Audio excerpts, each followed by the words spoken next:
ಪ್ರಧಾನಿ ನರೇಂದ್ರ ಮೋದಿಯ ಬಗ್ಗೆ ಅವಹೇಳನಕಾರಿಯಾದಂತಹ ಮಾತು, ಆ ರೀತಿಯ ಮಾತನಾಡಿರುವಂತಹ ವಿಡಿಯೋವನ್ನು ಹರಿಬಿಟ್ಟಿದ್ದಾರೆ ಮೂವರು. ಈಗ ಮೂವರು ಆರೋಪಿಗಳನ್ನು ಅರೆಸ್ಟ್ ಮಾಡಲಾಗಿದೆ.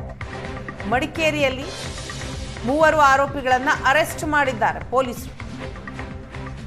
ಫಾಹದ್, ಬಾಸಿಲ್ ಮತ್ತು ಸಮೀರ್ ಎಂಎಂ ಈ ಮೂವರು ಅರೆಸ್ಟ್ ಆಗಿದ್ದಾರೆ. ಮಡಿಕೇರಿಯ ಅಂಗಡಿಯೊಂದರಲ್ಲಿ ಅವಹೇಳನ ಮಾಡಿ ವಿಡಿಯೋ ಮಾಡಿದ್ರು. ಈ ವಿಡಿಯೋ ಮಾಡಿ ಸಾಮಾಜಿಕ ಜಾಲತಾಣಗಳಲ್ಲಿ ಅದನ್ನು ಹರಿಬಿಟ್ಟಿದ್ರು.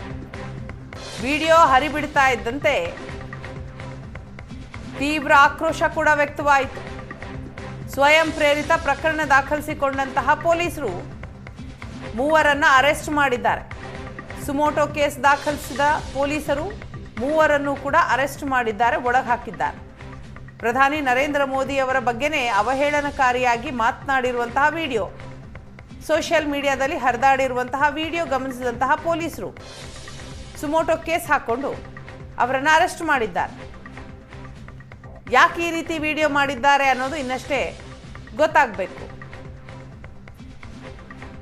ಬಹುಶಃ ಮದ್ಯದ ಅಂಗಡಿ ಅನ್ಸತ್ತೆ. ಆ ಅಂಗಡಿಯ ಒಳಗಡೆ ಮೂವರು ವಿಡಿಯೋ ಮಾಡ್ತಾರೆ, ಅದು ಕೂಡ ಪ್ರಧಾನಿ ನರೇಂದ್ರ ಮೋದಿಯ ಕುರಿತಾದಂತಹ ಅವಹೇಳನಕಾರಿಯಾಗಿ ಮಾತನಾಡುವಂತಹ ವಿಡಿಯೋ.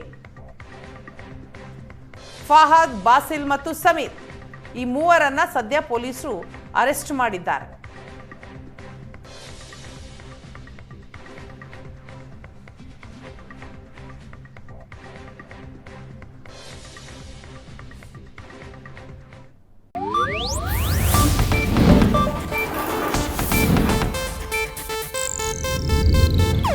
ಇದು ಏಷ್ಯಾನೆಟ್ ನ್ಯೂಸ್ ನೆಟ್ವರ್ಕ್ ಪ್ರಸ್ತುತಿ.